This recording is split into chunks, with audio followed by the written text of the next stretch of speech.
So as noted previously, there are two types of primary sensors we would be interested in looking at, film versus digital. There is a long-term debate that has been going on between film versus digital use of either film or digital in cameras.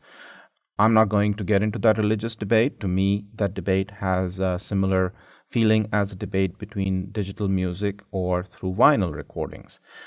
We will look at both of them. Film usually comes in canisters like this. You've seen different formats of this.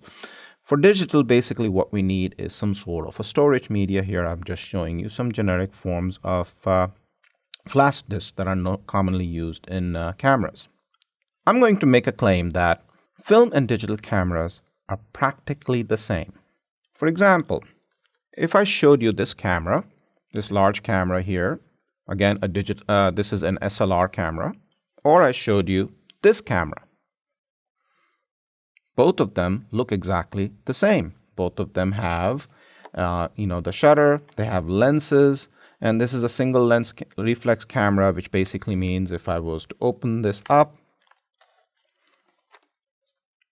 and put this right here, you can see it has a mirror, and if the mirror pops up, there should be a sensor behind it, and of course the shutter controls how the shutter would open when the mirror is moved up, and of course the optics of the lens here are also the same. So in essence, hopefully you'll agree with me that both cameras have pretty much the same form factor. Of course, you may be arguing with me that, oh, things are really different now. For example, let's say, I bring in a cell phone which has a camera here. This is a complete change in thinking about how photography is done. Or let's look at, for example, an Instamatic kind of camera here.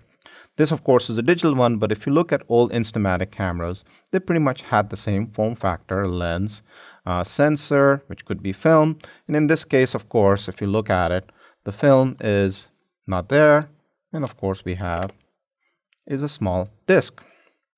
So this whole thing basically suggests that cameras are still alike in their, kind of the whole form factor that we've seen them for a long time. They've just gotten smaller and also have a lot more different types of functionalities.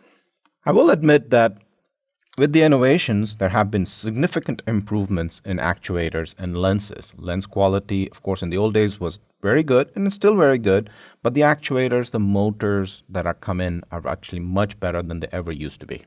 Furthermore, the sensors and stuff that we use in cameras now may not have the same kinds of fidelity as film, but of course, instant gratification. We get pictures the moment we take them and we see them right away.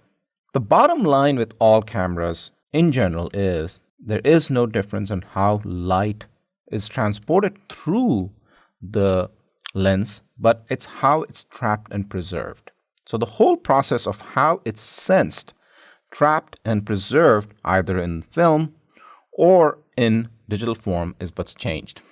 For film, basically there's a chemical process.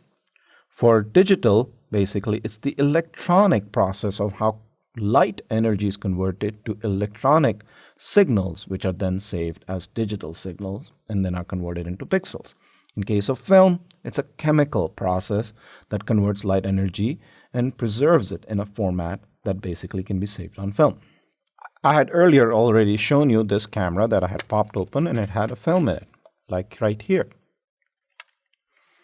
Basically, I know it's an exposed film, but basically that's what we have in old traditional cameras. A thin frame here. I'm not going to take it out right now. So here you basically see the film. I've of course exposed it, but that's basically in a canister, and of course basically goes through as soon as I take a shot. I forward the film and I expose the next one. This is of course the film taken out of the camera. This is exposed but not developed film. After a film is exposed in a camera, you take it to a dark room and then other chemical processes are added to develop to be able to get the images out in the negative format that we have seen before. I'm sure all of you have played around with negatives and have seen them in person.